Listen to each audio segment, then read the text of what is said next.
Hello everyone, welcome back to another live stream and thank you so much for tuning in for another show. Despite millions today going out to the streets of Iran way more than any other day since the beginning of this rioting, supported by the United States regime and the Zionist regime and multiple corrupt Zionist mouthpieces across the world, today millions of people in the biggest protests that ever took place recently in Iran went out to the streets to protest, to support Iran as a country, to resist the American-Israeli aggression attempt against Iran. People were chanting in support of their country.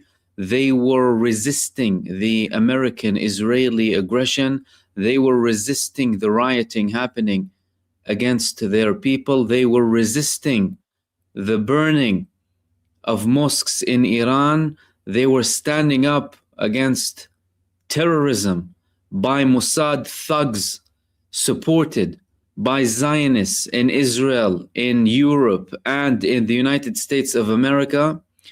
And they had very clear messages today. They are out supporting their country against any foreign intervention, against all of the arrogant powers, against the imperial force of the United States regime.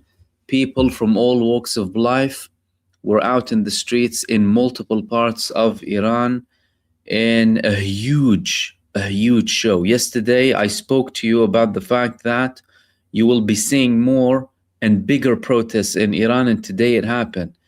Yesterday, there were more calls from within Iran, including from the IRGC, to go and protest.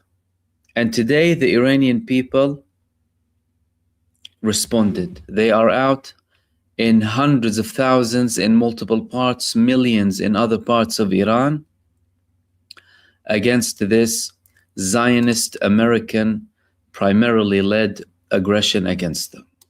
What do we understand from these scenes that are coming from Iran and what's happening apart from those moves coming from Iran? Well, we can understand several things. We can understand that first and foremost, the Iranians, the majority of Iranians, aren't fooled. That's number one. You can't look at so many people and think, okay, hold on a second, the majority of them are not fooled by this.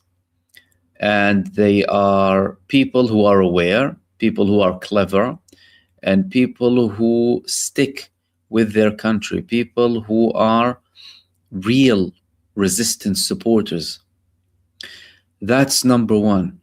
Therefore, this shows a national unity, national solidarity, real internal powerful front that will resist and continue to resist the arrogance of the Western establishment and the Zionist mouthpieces trying to impose their will against Iran. Number two, we understand another thing. What on earth is the Western mainstream media talking about? What is this garbage? What are these lies? You pathological liars. They have no shame. The American mainstream, European mainstream, Sky News, BBC, Fox News, CNBC, you name it, you shameless, morally depraved, decrepit establishment mainstream media lying in broad daylight when these are the scenes that are coming from Iran today. Why don't you bring these videos? Show the people what's happening and tell them who these people support. And why don't you show them exactly what is happening on the other side, on the side that you support, with the rioting and the Mossad terrorists wreaking havoc there inside of Iran. But no, they won't show you. Why? Because they're not meant to show you. They're meant to be a tool for the Zionists to continue with the manipulation against the people, to continue fooling the people that there's some sort of revolution happening against the Ayatollah regime in Iran, when it couldn't be further away from the truth. And now that you have the final, I hope, this clarifies once and for all, really, what's what. I hope you can see these numbers and people, supporting their country, supporting their leadership, their establishment, supporting Iran, supporting its independence against the Zionist American aggression attempt against Iran and continued acts of hostility against them. There were many scenes, by the way, not just one scene, like several scenes where you can actually see the numbers, see the real number of people out in the streets. Look at that. But again, you of course wouldn't see that on the BBC or CNN or Fox, or you're not going to see that there. This is what happened in Iran today, ladies and gentlemen. These are the people of Iran. And during the interviews with many of the people, and I've heard some of them and some translations of them too, they were talking about how they are willing to sacrifice, how they will sacrifice for the nation, for Palestine as well. They know what's happening has a lot to do with the Palestinian case and how much Iran supports the Palestinian case and the Palestinian resistance. They've been speaking about this. There were also statements from multiple leading figures politically. The Iranian president was there, the foreign minister was there, the parliament speaker, Mohammad Baqir Ghalibaf, was there too, who said, Trump, you arrogant gambler, he said, we are your enemies. Come and see how we'll destroy every single US base in the region. Come and see what we can do. We're the men of the battlefield. Come and see. He's challenging Donald Trump. But something happened today with Donald Trump. The Iranians are protesting. Donald Trump is changing a tone after the Iranian leaders are challenging him. They're telling him, come. As in, you want to attack, come. And we'll show you how we'll destroy every American base in the region. But you know what? Trump had something else to say.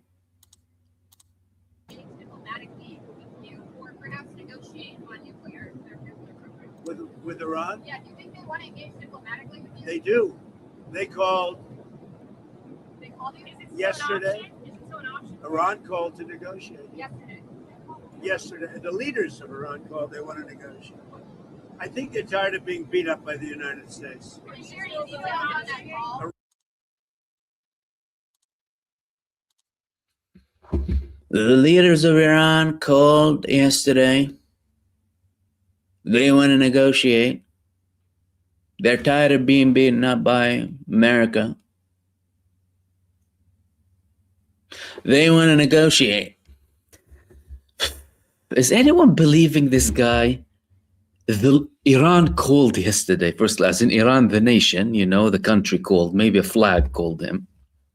They called yesterday, say we want to negotiate. And then he said, oh no, the leaders of Iran, He probably had 10 leaders calling, right? Want to negotiate. What else did he say? Iran wants to negotiate, yes. Negotiate what? We may meet with them. The meeting is being...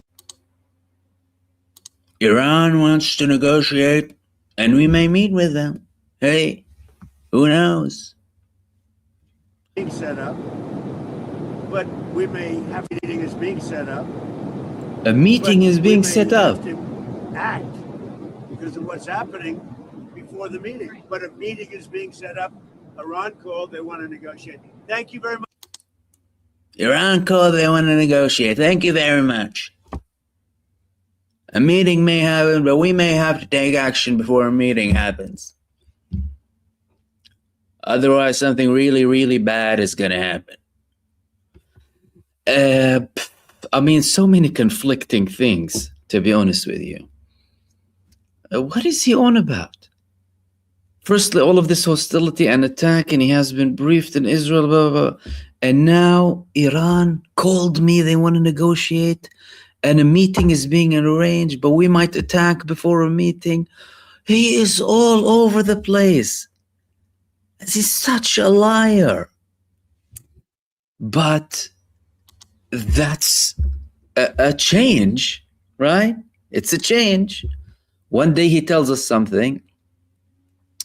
The other day he tells us something else. Convince me. That wasn't the only thing that Trump spoke about. He also spoke about Greenland. He also spoke about Greenland and Venezuela. Listen to what he had to say here.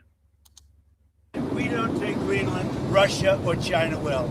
And I'm not letting that happen. If we don't take Greenland, Russia or China will take Greenland. And I am not going to let that happen. If we don't take Greenland, Russia or China will take Greenland, and I'm not going to let that happen. Does it remind you of something or someone? If you don't, doesn't he remind you of this guy? You are stealing my house. And if I don't steal it, someone else is going to steal it. No. If I don't steal it, someone else is going to steal it. Yaakov and Trump, on the other hand. If we're not going to take it, China and Russia are going to take it. Therefore, we got to take it. Trump, Yaakov, two sides to the same coin. China or Russia are going to take it. Okay, he's changing his tone slightly with Iran now. He probably saw the huge number of protesters in the streets. And now he's saying that actually we may negotiate with a meeting is being set up as well. And it might happen very soon because they want to negotiate. Okay, they want to negotiate. Is there anything else to it? What is the case here? Well, we spoke about the oil. I mean, everyone knows about the oil. Donald Trump knows about the oil. But let's break it down slightly. Let's show you a chart here. This is, or these are, the countries with the largest reserves of oil in the whole world. Number one, Venezuela. Trump is already there. Number two, Saudi Arabia. They're already best buddies with the American administration. Number three is Iran. Now, don't look at 4, 5, 6, because they're also friends. 7, well, you can see what's happening here. 8, 9, 10, he's been speaking about, Christians being oppressed in Nigeria too. And we all know that they want Russia as well. Venezuela, Iran. 303.2 billion barrels of oil in reserves. Iran, 208.6 billion. Some estimates say that Iran actually might be slightly higher. It's very clear. So they have a problem with countries that, well, happen to have a large number of oil reserves. That's number one. Number two, oppose Israel and Zionism, oppose Jewish supremacy. And number three, aren't necessarily tied with their monetary system. In the past couple of videos, one of my previous videos, I spoke to you about the BRICS Pay as well. BRICS Pay is going to be an alternative for SWIFT.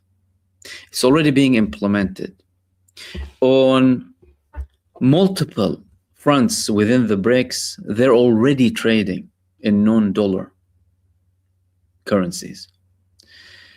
And by doing that, and once BRICS Pay is going to be implemented on a much larger scale, that's it. You have an alternative to the SWIFT system too. What happens with the United States of America?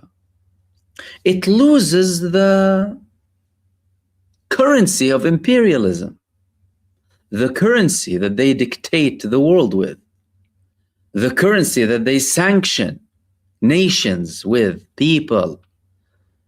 When they talk to you about sanctions, by the way, I'd like you to remember that when they talk about sanctions and when they impose sanctions on countries, they're imposing sanctions on people. They're not imposing sanctions on regimes. They don't give two damns if any country kills 1 or 2 million people, so long as that country pledges allegiance to the Zionist master and plays ball with their international financial system. They wouldn't give two hoots about that. So don't believe it when they tell you, oh, that's the regime. They couldn't care less. First and foremost, regime, look at your bloody regime in America. The regime that shoots people left, right, and center because they protest. Regime with discriminatory incarceration. A regime that puts people to death. The death sentence. That's the American regime, by the way. In case you forgot. Look at your regime. So don't believe it when they tell you this regime, and oppression and women's rights. Women's rights, don't let me begin. We saw your women's rights advocates in Palestine. We're seeing them very well. Raping women, killing infants and babies, infanticide, genocide, slaughtering, abusing. You don't care about that. Why? Because it's the only Western democracy in the Middle East. The only Jewish state. That's why. You don't say a word. Your extension, your neo-colonialist little satanic death cult, apartheid entity that you don't say one word about. And they go and speak against Iran. But today, the Iranian people gave them the biggest slap they can get with these marches and protests all across Iran. Look at this glorious scene. Look at this. Millions of people supporting Iran, supporting the resistance, supporting Palestine against the arrogance, the disgusting, my good, despicable arrogance of this Western neo-colonialist establishment against Iran and every other country. The double standards, the hypocrisy, my goodness, it's vomit-worthy. It's vomit-worthy. But thankfully, the Iranian people today gave them a big smack in the face. And maybe that's why Trump started to say today that they called us. Yeah, the Iranian leadership, they called me and they want to talk. They want to talk. We can do business with them, but if they don't want to do it, we're going to have to attack them. But I'm not going to start any wars, by the way. I'm going to finish all wars. That's what they got. They got a slap from the Iranian people today. That was a smack in the face of every genocide supporting, neo-colonialist, arrogant, anything that is encouraging an attack against Iran. For oil, for anti-Zionism, for whatever it is. They talk to you about protesters. They talk to you about protesters and beating protesters. Is that in Iran? Where is that protest? Excuse me. Oh, France. Oh, sorry. Oh, I'm sorry. I didn't mean to. No, I'm sorry. Wrong video. Do you want me to share more protests from European capitals against genocide, by the way? Let's not do that. We don't want to make them feel bad about themselves. It's not really nice. Let them feel good about themselves. Let them feel morally enlightened, you know? Let's not disrupt that. Let's not highlight any double standards or hypocrisy. And the double standards and hypocrisy are now expanding. Today we saw none other than Nigel Farage. Reform Britain, anti-immigration, going and hugging the Zionist opposition and talking about Iran and how much of a, you know, brutal regime they've been suffering from for the past 40 years. The same man who said that there is no genocide in Gaza, a genocide denier, a Zionist little mouthpiece, like all of them, sellouts, sold their souls to the devil. And they're showing this support. Him yesterday was a little tomboy, aka Stephen / I don't know, Zayo something. They're going and pretending like they care about Iran. Every day in Gaza, by the way, you know that people are being killed and dying every single day. 2 days ago, a newborn froze to death in Gaza. Do you know why? Because the enlightened Western democracy in the Middle East, Israel, the only Jewish state, beloved by the Western establishment, wouldn't even allow blankets in Gaza or tents. People are living in tents filled with water, cold, wind. One wind blows, everything goes away. And Israel is actually still conducting strikes in Gaza. Do you know that? According to them, and in Israeli media, they're speaking about a race against time. A race against time for what exactly? A race against time to get rid of the Hamas tunnels. And do you know what they said? Because now with this phase 1 thing that's happening in Gaza, which is the thing that you need to constantly remember and speak about, because that is the main thing. Israel and any country backing Israel in its genocide and apartheid establishment and oppression against the Palestinian people. That's the main concern of the world today. This disease, I'm not even going to say cancer, maybe cancer is better than Israel, but this thing, that's what you should be focusing on. They're saying now, the Israeli army of terror, that in Gaza, you know, they're in the yellow line now, so they still haven't withdrawn from the areas that they're still in following phase 1, because phase 2 still technically hadn't taken effect. Do you know what they're saying? Despite all of the destruction, despite all of this human collapse, this depravity that they're doing there, this Satanism, religious extremism, occultism, ritualism, Satanism, you name it. They can't find tunnels underneath them. The Israeli media today was saying, we're in a race against time to find the final bits of tunnels in Gaza because we're going to have to go. They're confirming that they're going to have to go at one point. But you know what they're confirming? They're confirming that they can't even get rid of tunnels that stretch to locations under their own bases. And the Israeli media is saying that despite the rain, despite heavy rains, despite all of these things that are happening, The tunnels are still intact.